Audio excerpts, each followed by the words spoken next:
They called it a family decision, a simple vote for who gets to join the New Year's cruise. My name had the most votes. Mom texted, "Nothing personal." I didn't argue. I booked the mansion across the bay, hired my own yacht, and waited. When their cruise lights glowed on the horizon, I sailed right beside them. They froze. Cameras clicked. And for the first time, the perfect Rowans had nothing to say. If you haven't subscribed to the channel yet, don't forget to hit subscribe /like button, and tell us in the comments where you're tuning in from. The rain had been tapping against the window for hours, the kind of steady Seattle drizzle that turns the city into a dim watercolor. The glow from my monitor painted the glass surface of my desk a reflection of blue light and exhaustion. Midnight deadlines and coffee that had gone cold 2 hours ago. Just another December night at Rowan Creative Studio. I was fine with the quiet. I always had been. My phone buzzed beside the mouse. A notification banner slid across the screen. Rowan New Year's Cruise 2025. The family group chat. I hesitated before picking it up. Usually this time of year the chat was chaos. Flight updates, packing lists, dad sending blurry photos of the grandkids in party hats. For a second I thought maybe they'd remembered to include me this year. When I opened the thread, it was already hundreds of messages deep. Charlotte, my older sister, had kicked it off. Since the cruise has limited suites. Let's vote who gets priority. Fair and square, hearts, confetti. Thumbs up reactions filled the thread. Mom had pinned her message at the top. Who should we leave out of the New Year's cruise? I stared at it. Reread the words twice, waiting for someone to add a winking emoji, or a just kidding. No one did. The chat kept moving, a stream of casual cruelty disguised as organization. Charlotte wrote, "She always finds a way to ruin the vibe." Brian chimed in, "Let's keep it small this year. Quality over quantity." Then the little icons appeared next to names, green check marks for some gray downvotes for others. My name collected the most. The cursor on my laptop blinked on an empty artboard. My chest felt hollow, like someone had pulled the plug and drained the air out of the room. I scrolled again, hoping for one person, just one, to say it was a joke. But the silence that followed was louder than any punchline. A new message popped up separate from the group. "Mom, nothing personal. You understand, right?" I stared at it for a long time, thumb hovering over the keyboard. Part of me wanted to reply with paragraphs to ask how a family could make a decision like that over text. Instead, I typed 3 words. Happy New Year. The dots appeared as if she was typing back then vanished. I set the phone down face first on the desk and exhaled slowly. The office was silent except for the hum of the heater and the distant sound of rain. I reached for the bottle of red wine I'd been saving for the holiday weekend, poured a glass, and watched the dark liquid swirl. "They didn't erase my name," I said under my breath. "They just erased me." The words came out flat, matter of fact, and that scared me more than anger would have. I took a sip, bitter and warm, then picked up my phone again out of habit. A new email notification blinked at the top of the screen. Subject line, Rowan New Year Trust. Attendance verification. My stomach tightened. I hadn't thought about the family trust in years, not since Dad set it up after selling his firm. Every January the dividends appeared automatically in my account like a mechanical show of affection. The last deposit had come late last year with a note about participation requirements. I opened the email. "Please confirm attendance for the upcoming Rowan family New Year's gathering to ensure eligibility for 2025 distribution." Attendance. The words sat there heavy, deliberate. I could almost hear Dad reading it aloud, proud of the legal phrasing. Rain streaked down the window, blurring the city lights into ribbons. I leaned back in my chair, the leather creaking beneath me, and laughed softly. One of those hollow laughs that sound like an exhale. Of course. It wasn't just about space on a cruise ship. It never was. It was about money and control, and who got to belong. I shut my laptop, the screen going black. My reflection stared back. Tired eyes, faint lines at the corners from years of pretending not to care. Somewhere in the building's quiet, the elevator dinged, and a janitor's cart squeaked past the hallway. I stayed still, letting the silence stretch until it felt like its own language. Outside, the rain slowed. I finished the glass of wine, set it on the desk, and reached for my coat. As I turned off the lights, my phone buzzed again. I didn't check it. I didn't need to. By the time I stepped out into the damp Seattle air, the city had gone completely still. The streetlights reflected off puddles, cold and sharp. I pulled my coat tighter and whispered into the dark, half to myself, half to them. Happy New Year. Then I walked toward the elevator, the echo of my heels. The only sound left in the building, and the thought followed me down maybe. This year's silence would be the only gift worth keeping. The morning after felt quieter than it should have. Seattle was still gray, the kind of cold that seeps through windows and bones alike.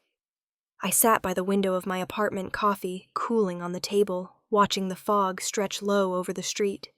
People hurried past below collars, pulled up umbrellas half broken from the wind. Somewhere between the hum of traffic and the drip of rain, I realized I hadn't slept at all. The folder sat on the shelf where I'd left it years ago. Thick leather-bound, embossed with gold letters that had faded from time. Rowan Family Trust, established 2012. I pulled it down, the dust rising like smoke, and opened it on the kitchen counter. The first page was printed on heavy paper, the kind my father loved.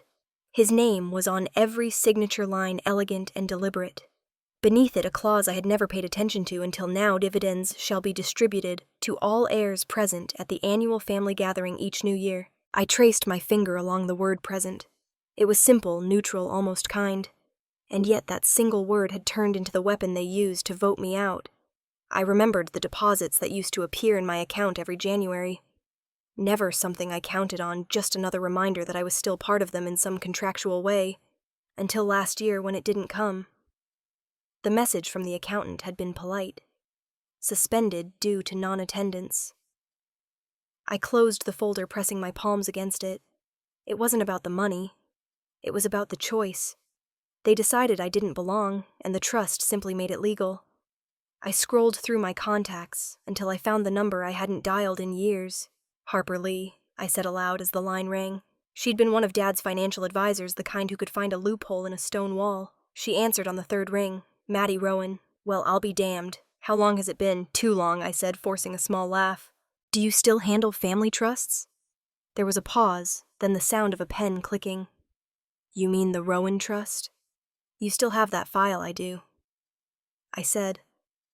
And I think it's time I finally read it. 2 hours later, I was in her office downtown. The rain hadn't stopped, just softened to a drizzle that painted the glass in silver streaks. Harper's office looked the same. Mahogany furniture, framed diplomas, the faint scent of espresso and printer ink. She adjusted her glasses as she flipped through the binder. Well, your father loved his clauses, she said, half amused. Here's the interesting part. She tapped a paragraph near the bottom of the page. Presence within the event perimeter. That's vague, Maddie.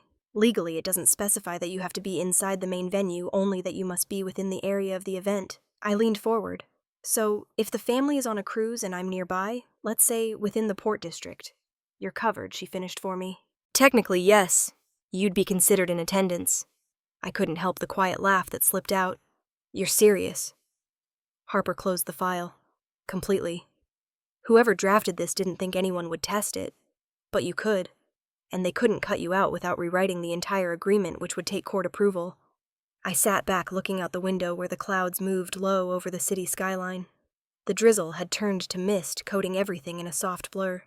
The anger I expected never came. Instead, there was something colder, steadier. A sense of clarity. They used the law to make me invisible, I said. Maybe I'll use it to remind them I'm still here. Harper smiled, the corner of her mouth lifting in a mix of admiration and concern.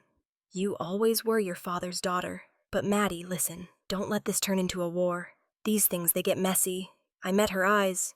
Who said I wanted a war? She studied me for a moment. Then what do you want? I thought of the group chat, the votes, the polite cruelty behind that heart emoji. I thought of Mom's text. Nothing personal. My voice came out soft, almost calm. I want them to hear the sound of my silence. Harper leaned back, folding her hands. You always had a way with words. I smiled faintly, gathering the papers back into the folder. Words didn't work with them. Maybe presence will. When I stepped outside, the rain had stopped completely. The air smelled clean, metallic. Cars hissed over wet pavement. I walked down the block without an umbrella, the mist settling into my hair, the folder tucked tightly under my arm. Every step felt deliberate, heavier than it should, as if the city itself was listening. By the time I reached the corner, my phone buzzed again. A new message from Mom. Don't take things so seriously, sweetheart. It's just one trip. I didn't reply. I slipped the phone into my pocket and crossed the street. The light changed above me, glowing green through the fog. and for the first time in years, I felt something close to certainty. They wanted peace and quiet. Fine, I would give them both, just not the way they expected. I was never good at looking soft in pictures. When I was 8, every New Year's photo looked the same. Charlotte in the middle, shiny curls brushed out and perfect. Mom kneeling beside her with one hand on her shoulder. And me off to the side, clutching a paper noisemaker cropped halfway out of the frame before the prince came back from Walgreens. "Smile softer," Maddie, Mom would say. "You always look tense." The flash would burn white for a second, and even then, I remember thinking I'm not tense. I'm just trying to fit inside a picture that doesn't have room for me. The memory slid over me that morning like cold air through a crack in the window. I was sitting in my apartment flipping through old folders on my laptop, trying to find a copy of a campaign proposal, when the photo appeared in one of the family group albums. New Year's 2015. The image stopped me. Everyone else beamed at the camera glasses raised, and there I was, again, half gone, the right side of my face missing, as if the frame itself decided I didn't belong. My phone rang on the counter, jolting me back. Marissa's name flashed across the screen. "Morning," I said, trying to sound normal. "Maddie," her tone told me this wasn't a casual call. "We've got a problem." I switched to speaker and opened my email. Let me guess. Another last-minute client change. Worse, Kensington Retail pulled their campaign, said they're concerned about our financial stability. I froze. What? That's the official reason. Unofficially, one of their board members heard something about your family, or the company being, quote, under investigation.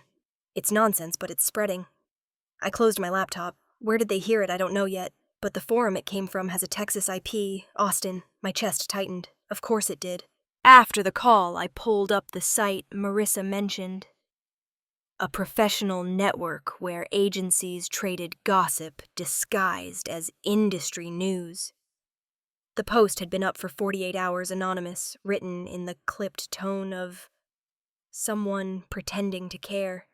Sources say Rowan Creative's founder may be facing liquidity issues following personal disputes within her family. It was vague, but sharp enough to wound.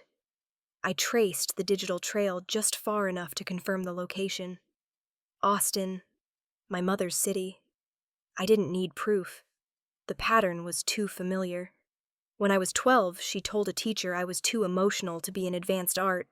When I was 26, she convinced a mutual contact not to invest in my first studio because Maddie tends to overextend herself. Always behind the curtain, always smiling while she cut the strings. They hadn't just voted me out of the cruise. They were pruning my life one invisible snip at a time. By noon, the rain had returned thin and cold. I sat by the window watching drops race each other down the glass, the city blurred beyond them. The anger sat low, coiled like a sleeping animal. Marissa dropped by in the afternoon, a brown coat draped over her arm hair frizzy from the drizzle. She set her coffee down and looked at me with the kind of blunt compassion only close friends manage. "So what are you going to do?" I shrugged. "Finish the week. Maybe take some time off. You're not going to respond." "Reacting means they win. They want noise. I'll give them silence." She studied me, unsure if I was serious. "You're too calm. I'm too tired." I said, "There's a difference." She nodded, biting her lip. "Just don't disappear completely, okay? You built this place. Don't let them rewrite your story."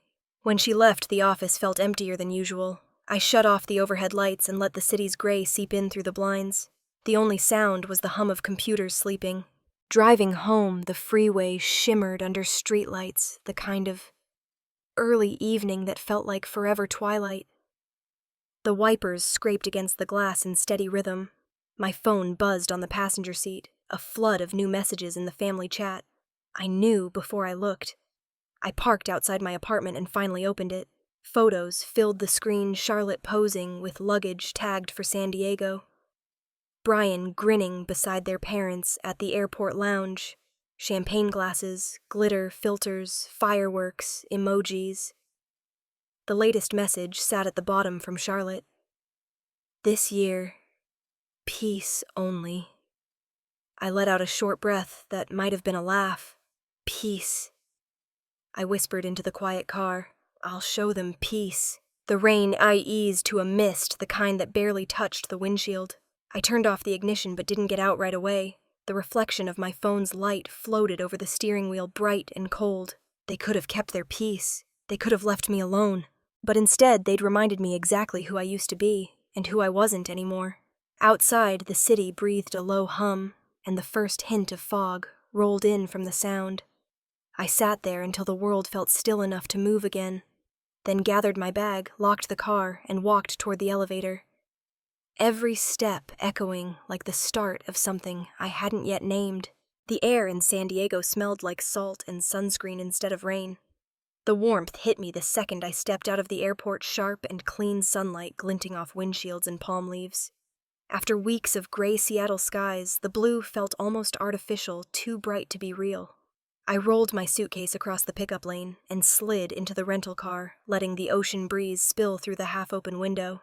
The freeway curved along the coast, a line of light tracing the Pacific.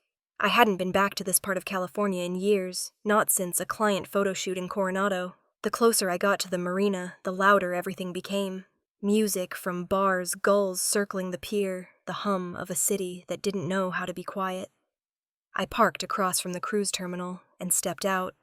The Pacific Star loomed ahead, its white hull gleaming like a floating hotel. People swarmed the dock, families dragging suitcases, couples taking selfies, porters shouting cabin numbers. A banner stretched above the gangway in glossy gold letters. Rowan Family New Year Celebration Cruise. For a second, I thought it was some cruel coincidence. But then I saw them. My family. Charlotte and Brian were standing in front of a camera crew, all smiles. The kind of easy charisma that photographs well. Charlotte's hair caught the light like it had its own filter. A reporter from a travel magazine was asking about family traditions, and Charlotte laughed, tossing her head just slightly. "They've always performed beautifully," I said under my breath. "And I've always been the quiet one in the wings." I turned away before they could notice me. The sound of their laughter followed me to the car, echoing through the open air. I called Harper as soon as I got in. She picked up on the second ring. "Tell me you're not standing anywhere near that dock," she said. "I'm not, I lied. I just wanted to confirm something." "You said the trust only requires me to be within the event perimeter, right?" "That's right," she said, cautious now. "Why?" "Just making sure proximity counts." Maddie Harper warned, whatever you're thinking. Don't do anything that could be misinterpreted. You don't need more drama. Drama's not my language, I said. I'm fluent in silence. On the way back toward the hotel, I slowed at a side dock near the end of the marina. The water there was calm, tucked away from the main traffic. A small sign caught my eye, available for private charter. The yacht anchored behind it was immaculate white deck gleaming under the sun, name painted in silver cursive. Serenity. Inside the marina office, the air smelled of salt and polished wood. A man looked up from behind the counter, his name tag reading Noah Calder. Early 40s, tan skin sleeves rolled up, the kind of person who could fix an engine and make it look effortless. Looking to rent a yacht, he asked, polite but neutral. Maybe I said scanning the photos on the wall. Something quiet, private. 3 days starting tomorrow. He studied me for a moment. We can do that. There's a full security package if you want privacy. Restricted crew list, private arrival service, no records disclosed to outside parties. That sounds perfect. He handed me a tablet with the digital forms. Any special requests? I glanced out the window at the Pacific Star docked across the harbor. Just discretion. He nodded. We're good at that. When I signed the contract, the sunlight cut across the counter, splitting my reflection into fragments. My voice came out low but certain. Perfect. As I walked back to the car, my phone buzzed again. I ignored it at first, then glanced down at the screen. A message from Lily. They said you're out. I think it's wrong. I stopped beside the driver's door, thumb hovering over the keyboard. The marina wind tugged at my hair, carrying the sound of distant laughter from the cruise port. I typed slowly. Don't worry about me. I didn't hit send right away.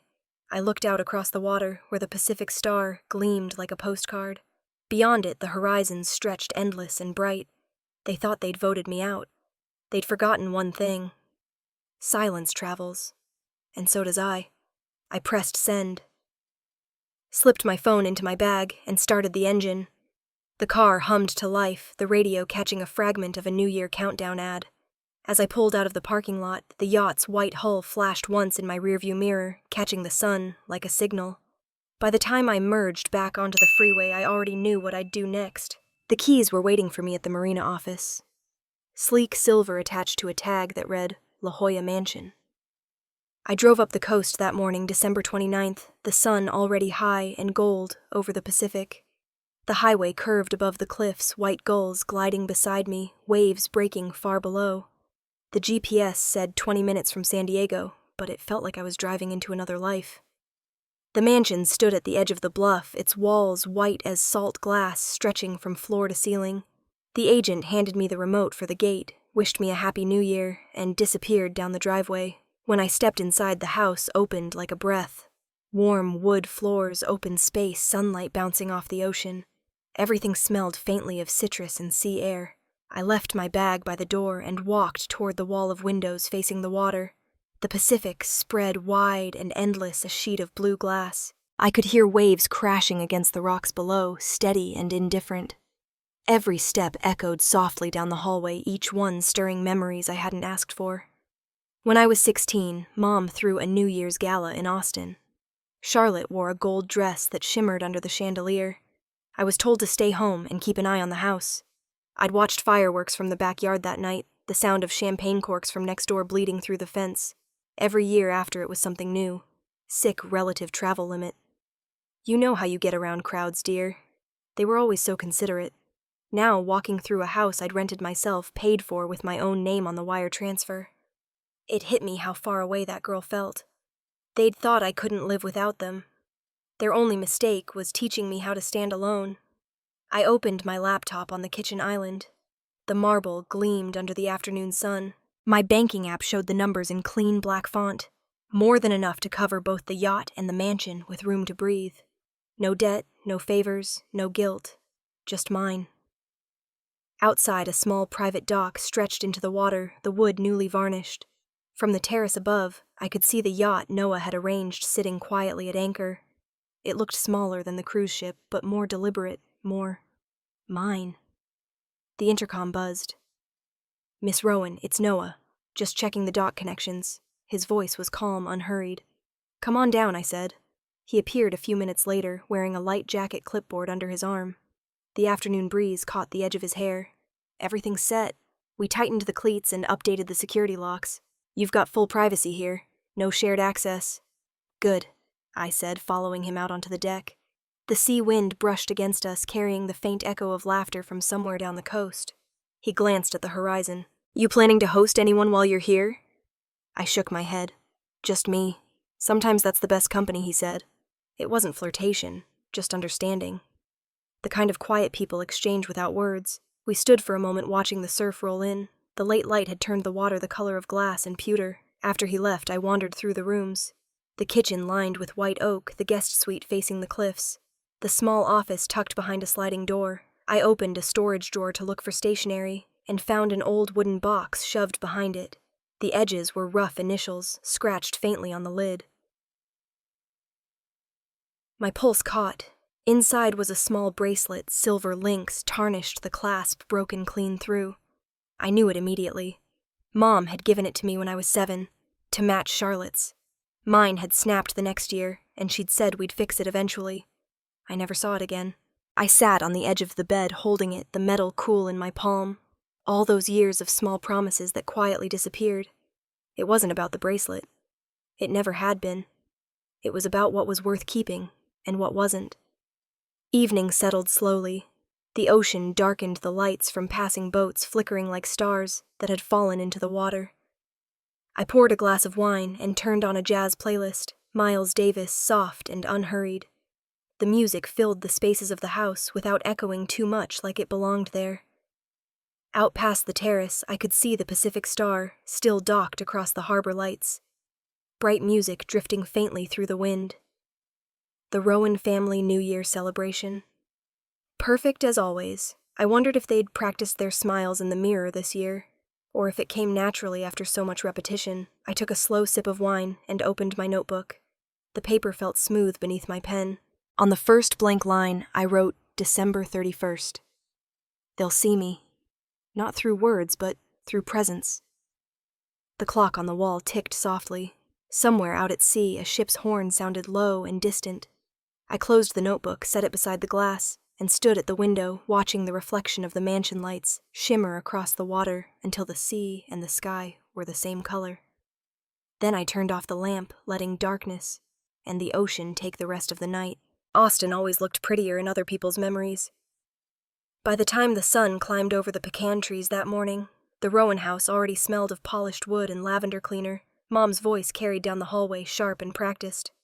No wrinkles in the garment bags, please. Thomas. Make sure the passports are in my purse this time. I wasn't there, but I could see it in my mind as clearly as if I'd never left. The house where every corner shined like a mirror, and every mirror reflected perfection back at her. Evelyn Rowan never left for a trip unprepared, least of all a family one that would end up on someone's social feed. She turned toward Dad. This cruise has to be flawless. He didn't look up from the paper. Everything with you has to be flawless. And look where it's gotten us, she said without missing a beat. Meanwhile, 2,000 miles away from my quiet mansion by the Pacific. Charlotte had propped her phone against a vase in the living room, the frame catching the best light. So excited for our family cruise, she chirped into the camera. Hearts and comments scrolled up the screen faster than she could read them. Family time is the best time, she added, her voice syrupy with affection. The followers loved it. Hashtags glittering in the caption before she ended the stream. Across the room, Brian looked at the itinerary printed in gold letters. Mom, he said quietly. Are you sure we shouldn't invite Maddie? The press eats up these reunion stories. Estranged sister joins family cruise. It practically writes itself. Evelyn tightened the scarf around her neck. No one remembers her anymore. And if they do, it's better they don't. Charlotte turned from the mirror, her smile still fixed. She'd only embarrass us. From the corner of the room, Lily sat cross-legged on the rug, her phone tilted down.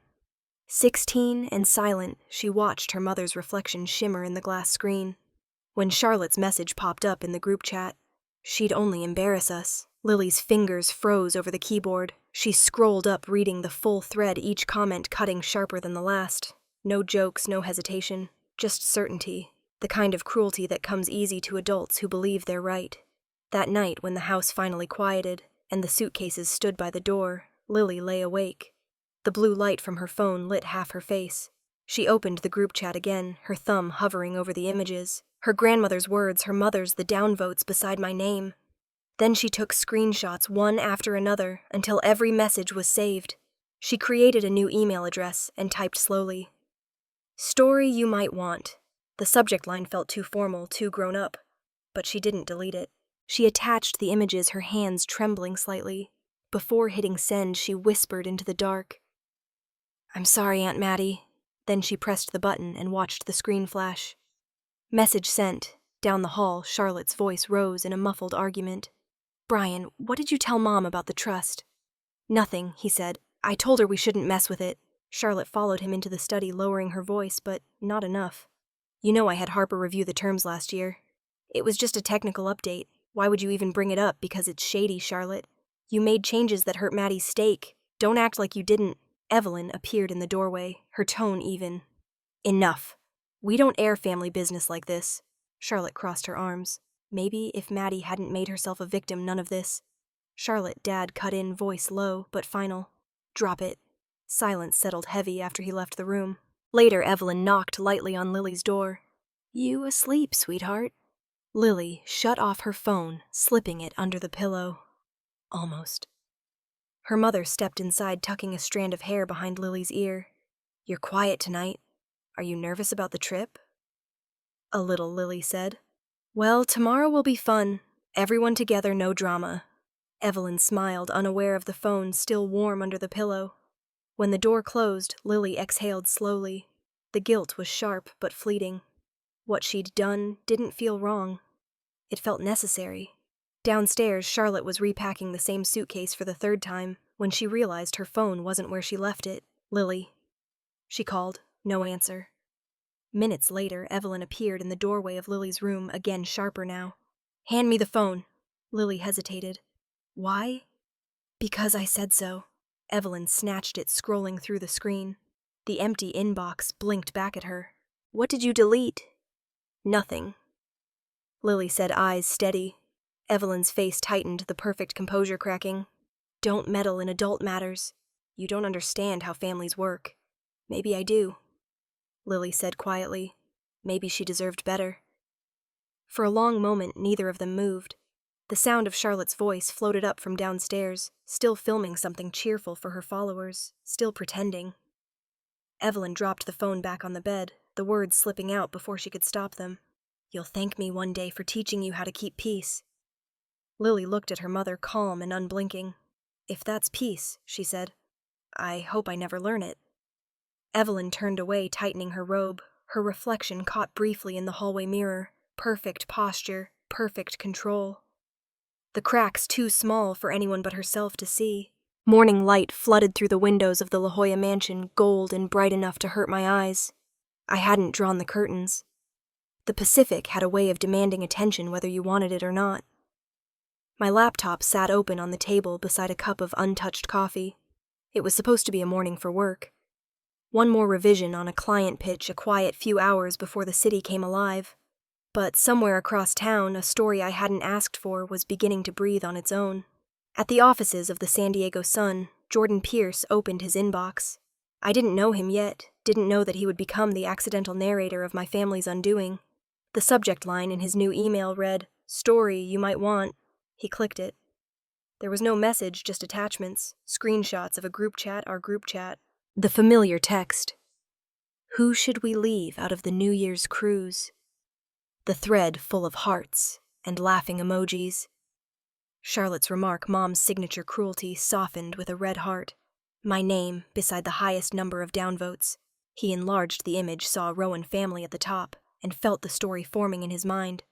Wealth appearances, betrayal. He checked the metadata, confirmed the names. Within minutes, he was on the phone calling the old law firm that handled the Rowan Trust. The assistant refused to transfer him to my father. That, more than anything, told him he was onto something.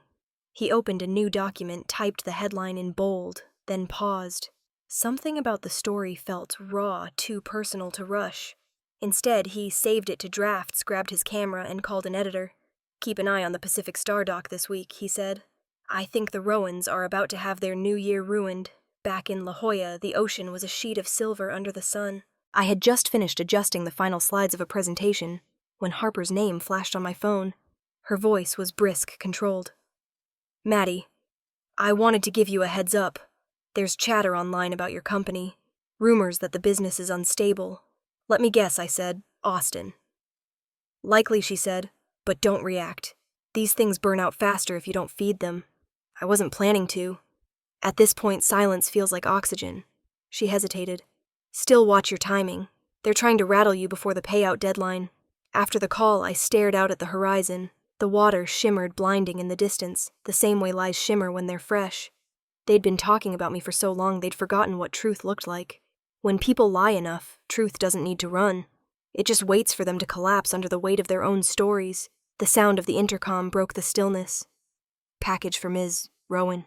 I signed for it. A courier envelope from the office. Inside were balance sheets and contract notes. At the top was a sticky note from Marissa. Call me. Urgent. I dialed her immediately. What happened? She sighed, a deep sound that carried across the line. A group out of Austin made an offer to buy us out. Cash, no conditions. And it came through a shell company connected to Rowan Home Interiors. I didn't say anything. The silence on my end said enough. Marissa continued. It's not just a coincidence, is it? I said quietly. It's family. I could almost hear her shaking her head. Maddie, you don't have to keep taking the high road. Sometimes you can just block it off. I know, I said, but that's not how I win. When the call ended, I closed my eyes for a moment, the sun burning through the glass behind me. I'd built my life far from them, yet they always found ways to drag their shadow across it. They never understood that distance wasn't punishment. It was survival. Meanwhile, in his newsroom, Jordan enlarged one of the screenshots again, zooming in on my mother's name. He'd covered enough society scandals to recognize that kind of phrasing polite malice wrapped in civility. He opened a new tab and typed Rowan Family Austin, Texas, watching article after article appear. Philanthropy awards, charity galas, lifestyle spreads. It was the image of a perfect dynasty, spotless until now. He reached for his phone, snapped a photo of the Pacific Star from his office window, and attached it to a post. His fingers hesitated over the caption before he typed, "How far will a family go?" to protect its image. Then he hit send. The tweet went live at 11:47. I didn't know it yet, but it was already spreading. Shares, comments, speculation. Someone replied with the screenshot from the email, the words glowing on thousands of screens before the first champagne bottle was even packed for the cruise. At noon, I stood on the mansion's terrace with a second cup of coffee gone cold. The Pacific Star was visible across the bay, massive and white, preparing for its voyage.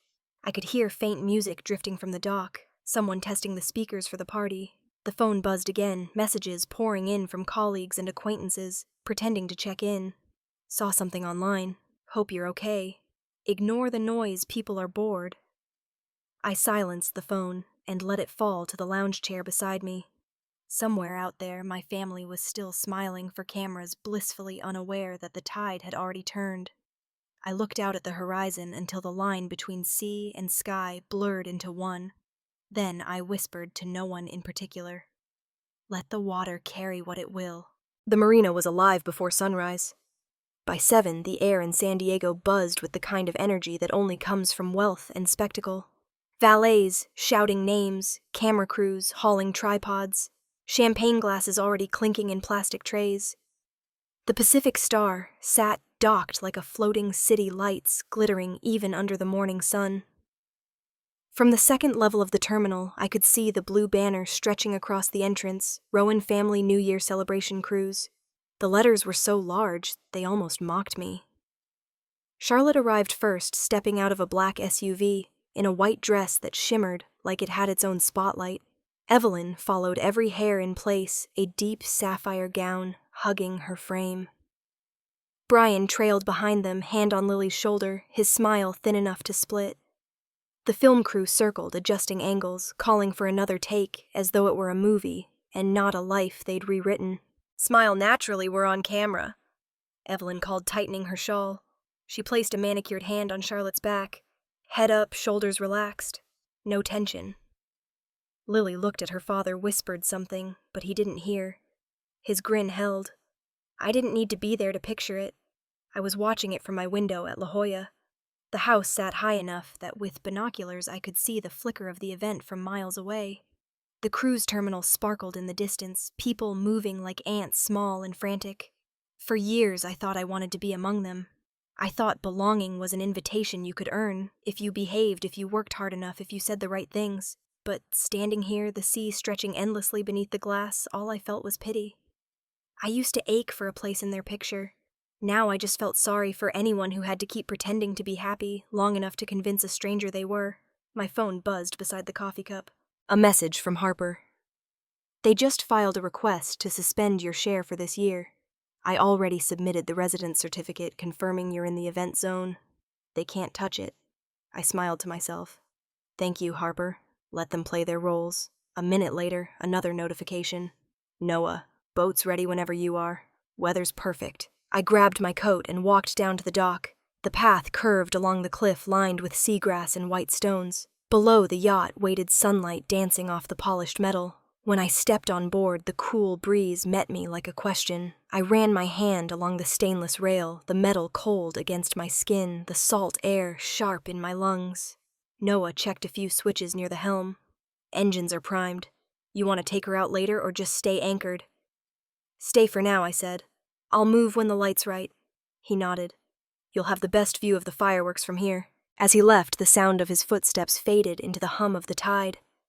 The water shimmered gold where the sun hit it, the kind of light that hides everything beneath the surface. I sat on the deck as the afternoon deepened. From this distance, the Pacific Star looked like a ghost ship, its music reaching me as little more than vibration, like the world's faintest heartbeat. When the first gust of evening wind rolled in, I stood. The horizon bled orange into violet. Crew members along the cruise deck began lighting the perimeter lanterns. The ship came alive with color. I raised the binoculars again.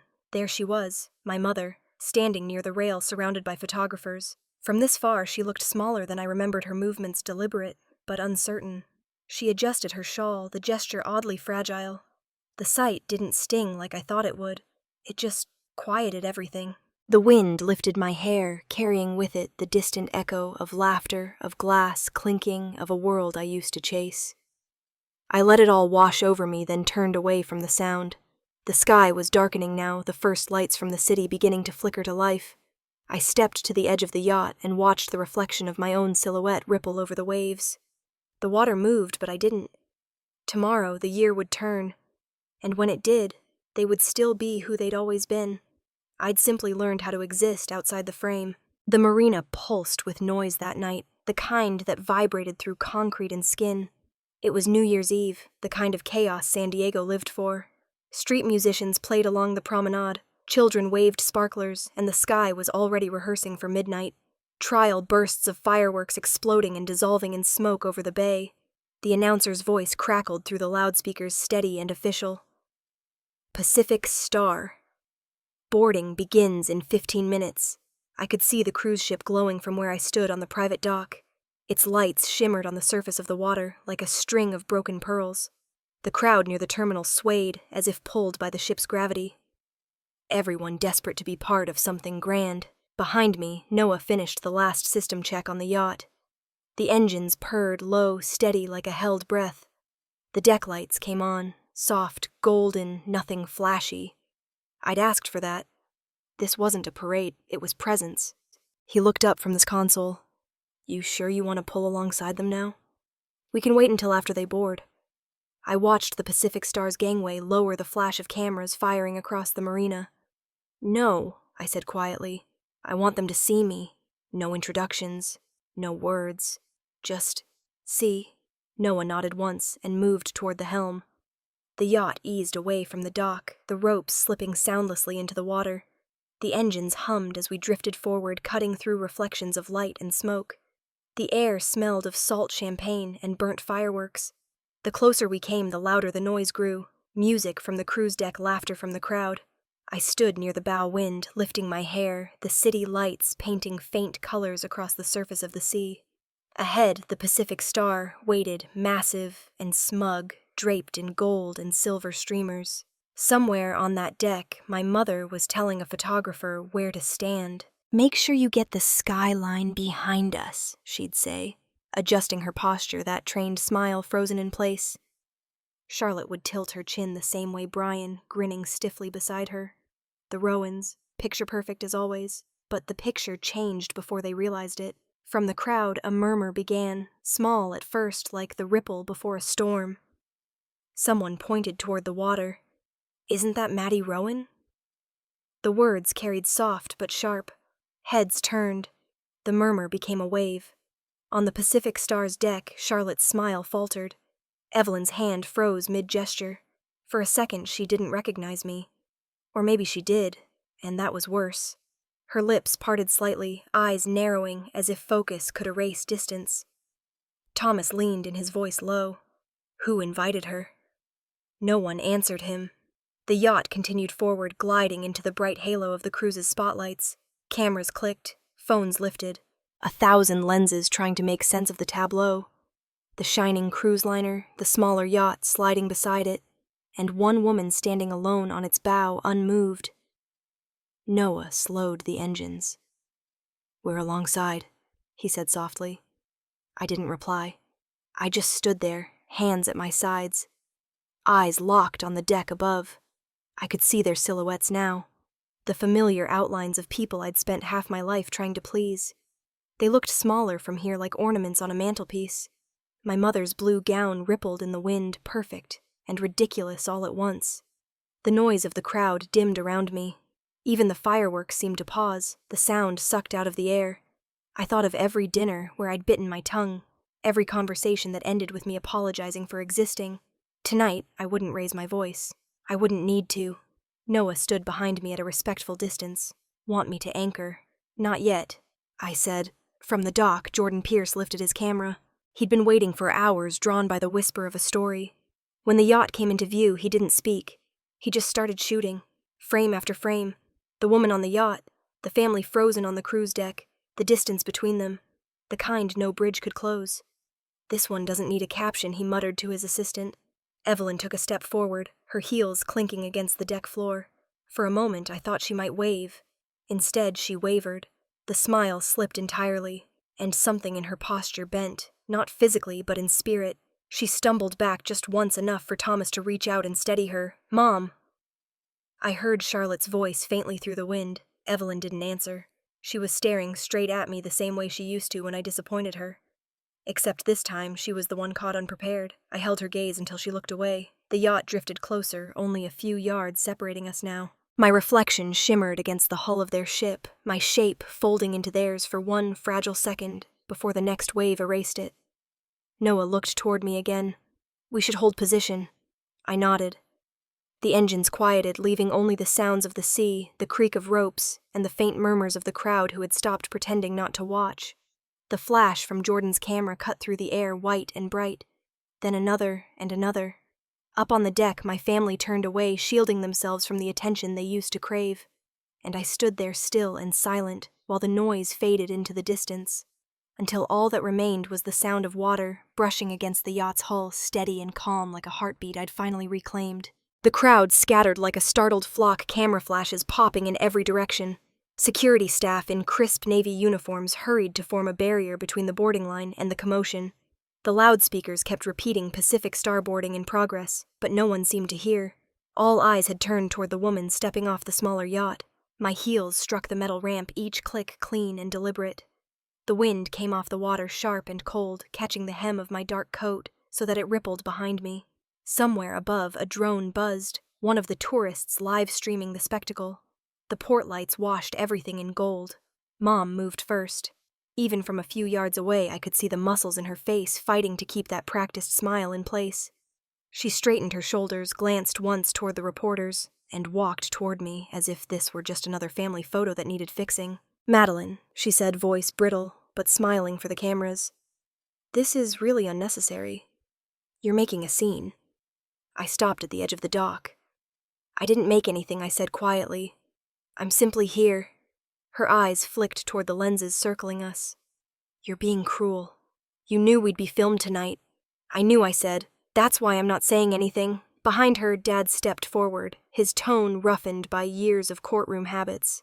"We can discuss this later, Maddie. In private." "No need," I said. "Everything you ever taught me is right there in your signature on the trust document." He blinked, caught off guard. "You've spoken to Harper." I didn't answer. I didn't have to. The phone in my pocket vibrated once. Harper's text lighting the screen. "Court verified attendance zone. They can't remove you." Charlotte pushed through the cluster of staff to stand beside Mom, her perfect hair now whipped across her face by the wind. "God, Maddie, could you just stop? You're ruining the night." I looked at her and almost felt sorry. I didn't ruin anything. I just arrived. For a heartbeat, everything stilled. Even the photographers hesitated, sensing the edge between civility and collapse. The ship's horn sounded in the distance, low and impatient. Then Jordan Pierce stepped closer, camera hanging at his side.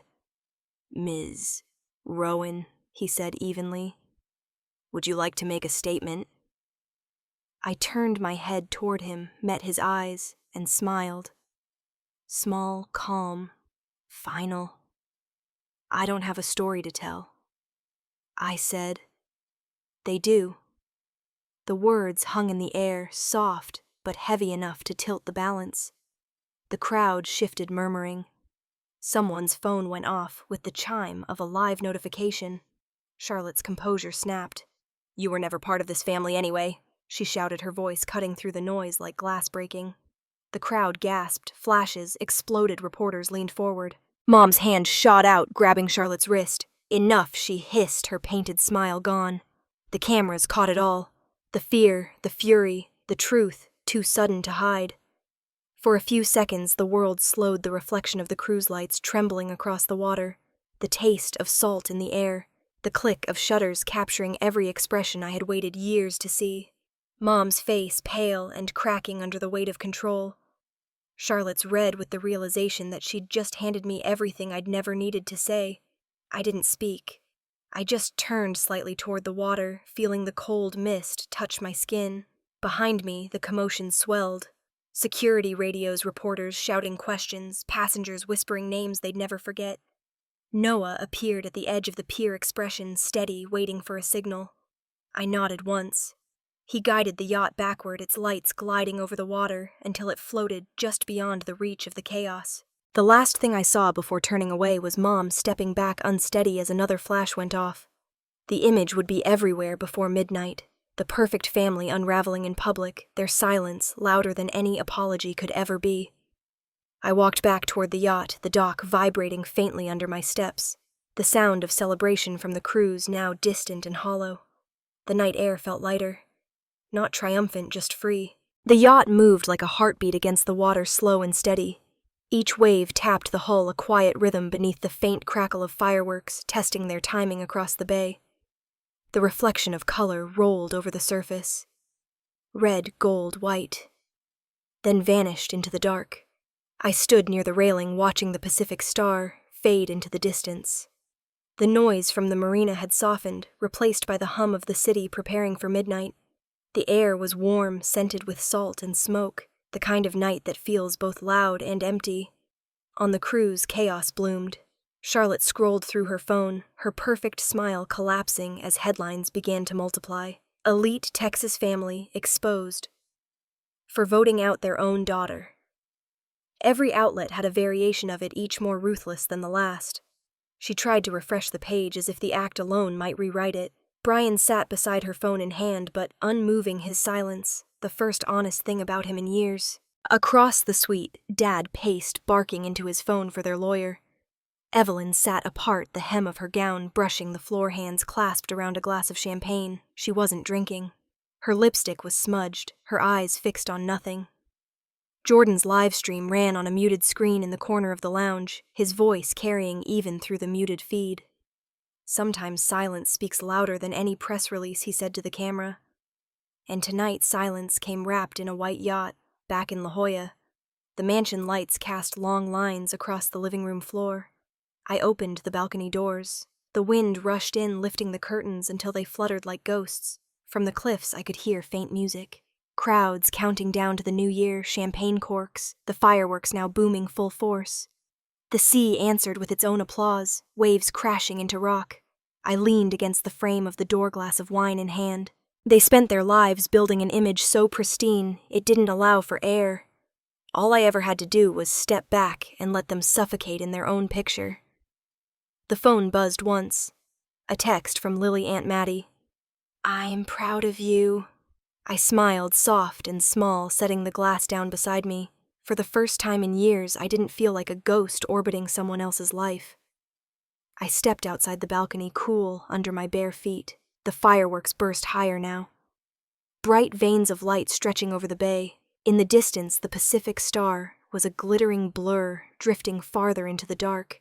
Somewhere on that ship, they were trying to patch a story that had already unraveled.